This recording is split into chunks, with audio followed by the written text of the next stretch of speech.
The Boston Bruins take a 1-0 lead over the Carolina Hurricanes, winning it 4-3 in overtime. I'm Sierra Goodwill, joined by Evan Marinofsky and Mike Petraglia. Guys, it was a really exciting game, back and forth the whole way through, but the top six guys on offense for the Bruins really took charge in this game, specifically that top line. 2 goals, one from Pasta, one from Bergeron, some great assists from Marchand on that first goal, Pasta on the overtime winner. How impressed were you with the top 2 lines today?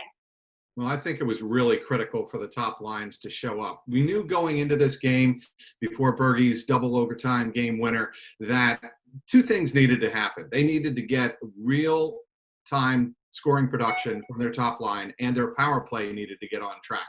Well, power play didn't exactly get going. As a matter of fact, they gave up a shorthanded goal, but the top line got going. That is the best sign, I think, from other than them winning the game itself. That's the best sign to really come from this contest, is that the forward line, the top forward line, looked like they were really into the play, pushing the puck, pushing the Carolina defenseman back in toward the goalkeeper, and really taking play to Carolina. I thought that was the best sign of the game.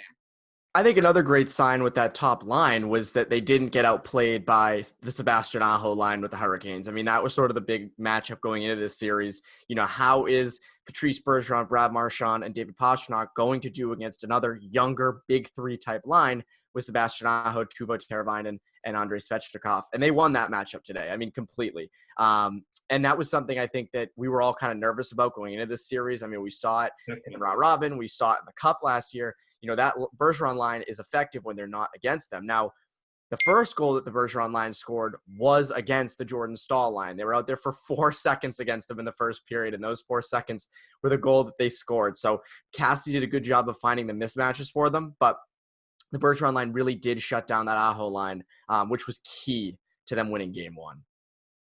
Absolutely, and it's kind of a flip of the script from last year's playoffs when it was all about secondary scoring. A really big change for the Bruins now to have their top guys who are supposed to produce day in and day out get off to this hot start. How important will that be moving forward now into this series and beyond, if they're able to advance, to have your main guys hot and going from game 1? Well, I think it takes some of the pressure off the third and the fourth line, and I think it allows them to be a little bit more what Bruce Cassidy wants, and that is playing responsible and not worried so much about putting goals up on the board. If you can get your top 2 lines, we talked about the top line, but let's not forget what David Krejci and Ondrej Kase were able to do in this contest. They were able to really put some pressure on. Obviously, Krejci with the score off the Kase shot there in the second period. If they are able, the top 2 lines able to produce the way they are, I think the bottom 2 lines are going to be able to be checking lines, defensively responsible. And I thought that was something that you saw in this series last year in the Eastern Conference Final. That's why the Hurricanes could never get going, because those third and fourth lines for the Bruins were so good. Yeah, I mean, I think what was so good to see about the Krejci line today is for the past few years, obviously, the main thing with Krejci's line is he's never had a right wing. We say that every time we talk about this line. And what's encouraging is that Ondrej Kase, at least from the last round robin game and now game 1, him and Krejci have an amazing connection. I mean, there were some passes between them today that were really sweet. The advanced stats proved it as well. Their Corsi for was extremely high. And Jake DeBrusk as well. I mean, Jake DeBrusk missed an open net. He hit the post, but again, those chances are there. We've said this time and time again. The chances are there. It's only a matter of time until those start getting finished. And the tough part with the Brusks was he was really angry that he missed an open net, and we would not have had to go to the start of a second overtime. That one was poor stick. Yeah, I know.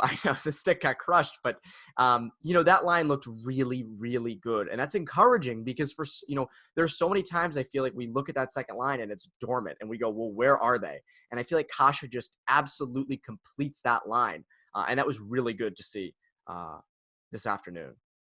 Well, a quick turnaround for the Bees. Game 2, less than 48 hours away, just a day away. They'll be back in action on Thursday. We'll have all your Bruins playoff coverage on our website at clnsmedia.com, and as always on our YouTube channel at CLNS Media.